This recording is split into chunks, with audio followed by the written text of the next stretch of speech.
ఈ టైప్లో మామూలుగా గత 18 నెలలుగా టైంపాస్ కార్యక్రమం ఏదైతే నడుస్తుందో ముఖ్యమంత్రి ముచ్చటపడుతుండు కాబట్టి ఇప్పుడైనా ఎప్పుడైనా ఎక్కడైనా మేము రెడీ చర్చకు. నేను ముఖ్యమంత్రి గారు పేరు తీసుకొని మరీ పిలిచిండు. కేసీఆర్ వస్తాడా కేటీఆర్ వస్తాడా రాండ్రి అన్నాడు. నీకు కేసీఆర్ అంత లేదు కానీ మేము చాలు నీకు వస్తాం, మీరు ఎక్కడ పెడతారో పెట్టండి వస్తాం. కాకపోతే మేమంటే ఎప్పటికప్పుడు రెడీగా ఉంటాం, ఎందుకంటే ఇలా 10 ఏళ్ళు మునిగి తేలిన వాళ్ళం కాబట్టి మేము ఎప్పుడు రెడీ. కాకపోతే మీకు కొద్దిగా ప్రిపరేషన్ టైం కావాలి, మాకు తెలుసు.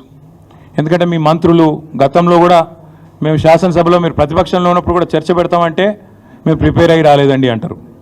ముఖ్యమంత్రి గారు అయితే ఆయనకు తెలుసు, మీకు పాపం బూతులు తిట్టడమే ఈజీ, చాలా ఈజీ కదా. బూతులు మాట్లాడడము, డైలాగులు కొట్టడము, గుడ్డలు ఉడదీస్తా అనడము, గుడ్డలు ఉడదీస్తేనే ఇందిరమ్మ గొప్పతనం తెలుస్తుంది అనడము, ఇవన్నీ చాలా ఈజీ. కానీ ముఖ్యమంత్రి గారికి నేను ఎందుకు 72 గంటలు టైం అంటున్నా అంటే, మళ్ళీ మీరు అక్కడికి చర్చకు వచ్చి బేసిన్లు బెండకాయలు అని చెప్పి ఆయనతో ఉన్న పరువు తీసుకుంటే తెలంగాణ ముఖ్యమంత్రి పరువు పోతుంది. ఇప్పటికే మీరు ఎంత సిగ్గుమాలిన వ్యక్తో ఇప్పటికే అందరికి అర్థమైపోయింది.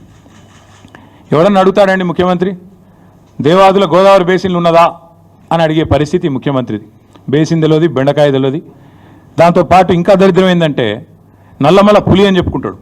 నల్లమల తెలంగాణలోనే ఉంది కదా అని అడుగుతాడు మీటింగ్లో.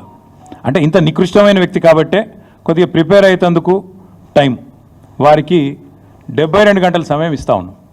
లేదు ముఖ్యమంత్రి గారు కనుక ముచ్చటపడి లేలే మా సొంత ఊరికే రండి కొండారెడ్డిపల్లి కంటే అక్కడికైనా వస్తాం, లేదు మా సొంత నియోజకవర్గం కొడంగల్లో పెడతా నేను అంటే నీ ఇష్టం అక్కడైనా పెట్టు, లేదు మా నాయకుడు కేసీఆర్ గారి సొంత ఊరు చింతమడకకు వస్తావా అక్కడ రెడీగా ఉంటాం, లేదు మా నాయకుడు కేసీఆర్ గారి నియోజకవర్గం గజ్వేలు అక్కడికి వస్తావా నీ ఇష్టం, ఊరు నీ ఇష్టం, ప్లేస్ నీ ఇష్టం, సమయం డేటు అన్నీ నీ ఇష్టం, నేను రెడీ, మా పార్టీ తరఫున నీ సవాల్ను స్వీకరిస్తూ ఉన్నాం. ఇందులో ముఖ్యమంత్రి గారి తరఫున మరి ముఖ్యమంత్రి గారు ఇచ్చిన సవాల్ను పార్టీ తరఫున నేను స్వీకరిస్తూ ఉన్నా. వాస్తవాలు చెప్పాలి అంటే దశాబ్దాలుగా దగాబడ్డ తెలంగాణను కేసీఆర్ గారి నాయకత్వంలో ముఖ్యంగా వ్యవసాయము సాగునీటి రంగంలో ఎట్లాంటి విప్లవం సృష్టించినామో ప్రజలందరికీ ఇప్పటికే వారి అవగాహనలో ఉంది, వారి అవగతంలో ఉంది, వారి అనుభవంలో ఉంది. అయినప్పటికీ కొన్ని విషయాలు గుర్తు చేయాల్సిన బాధ్యత మా మీద ఉన్నది. ఆనాడు సమైక్య రాష్ట్రంలో తెలంగాణను నీళ్ళు ఇవ్వక ఎండబెట్టినారు కాబట్టే, కరెంట్ ఇవ్వక కాల్చక తిన్నారు కాబట్టే తెలంగాణ ఉద్యమం పుట్టింది. నీళ్లు నిధులు నియామకాలు అనే ఒక నినాదంతో ఆనాడు మేము ఉద్యమాన్ని నడిపాం. ఈరోజు ముఖ్యమంత్రి గారు కూడా అదే నినాదంతో పనిచేస్తున్నారు. నీళ్ళేమో ఆంధ్రాకు పంచుతున్నారు, ఆంధ్రాకు పంపుతున్నారు, బనకచెర్ల పేరిట ఇంకో పేరిట, నిధులేమో ఢిల్లీకి పంపుతున్నారు. ఇక నియామకాలు మీకు తెలుసు, ఆయన అనుయాయులకు ఆయన తొత్తులకు కొంతమందికి నియామకాలు మాత్రం ఇచ్చుకొని బ్రహ్మాండంగా వాళ్ళతో తెల్లారులేస్తే మమ్మల్ని తిట్టించే కార్యక్రమం మాత్రం చేస్తూ ఉన్నాడు.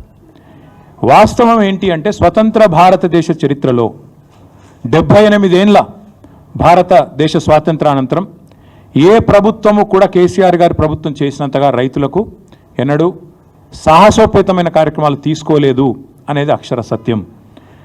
రైతు బంధు అనే ఒక విప్లవాత్మకమైన పథకం, ఇది ఇక్కడ అక్కడ కాదు. మొన్న నేను ఆక్స్ఫర్డ్ యూనివర్సిటీకి పోయినా, అక్కడ నేను చెప్తుంటే వాళ్ళే పరిశాన్ అవుతున్నారు.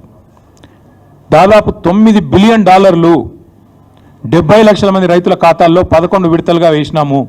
Direct benefit transfer farm input programme call Rythu Bandhu అని చెప్తుంటే ఆక్స్ఫర్డ్లోని అధ్యాపకులు, ఆక్స్ఫర్డ్లోని అక్కడి విద్యార్థులు కూడా ఇది నిజమేనా అన్నట్టు అబ్బురపడి చూస్తూ ఉన్నారు.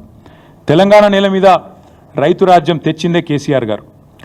భారతదేశంలోనే మొట్టమొదటిసారిగా అన్ని రంగాలకు 24 గంటల ఉచిత విద్యుత్తు, 24 గంటల విద్యుత్తు, అందులో ఉచిత విద్యుత్తు రైతులకు ఇచ్చిన మొట్టమొదటి రాష్ట్రం తెలంగాణ, మొట్టమొదటి ముఖ్యమంత్రి భారతదేశ స్వాతంత్రానంతరం కేసీఆర్ గారు మాత్రమే. ఇది నువ్వు అవునన్నా కాదన్నా గింజుకున్నా గిలగిల కొట్టుకున్నా రేవంత్ రెడ్డి గారు, ఇది వాస్తవం నిలిచిపోతుంది. ఇందిరమ్మ రాజ్యం అన్నావు, ఇందిరమ్మ గొప్పతనం తెలవాలంటే గుడ్డలు కూడా తీసుకొట్టాలి అన్నావు.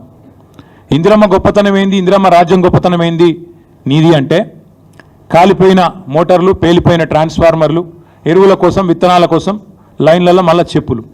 నువ్వే చెప్పినావు, నీ పార్టీ చెప్పింది మాకు ఓటేయండి మార్పు తెస్తాం, ఆనాటి రోజులు తెస్తాం అన్నావు, నిజంగానే తెచ్చినావు. ఇవాళ ఎరువుల కోసం విత్తనాల కోసం ఇవాళ రాష్ట్ర వ్యాప్తంగా నీ చేతగాని ప్రభుత్వం, నీ అసమర్థ ప్రభుత్వం రైతులను కాల్చుక తింటున్న మాట వాస్తవం.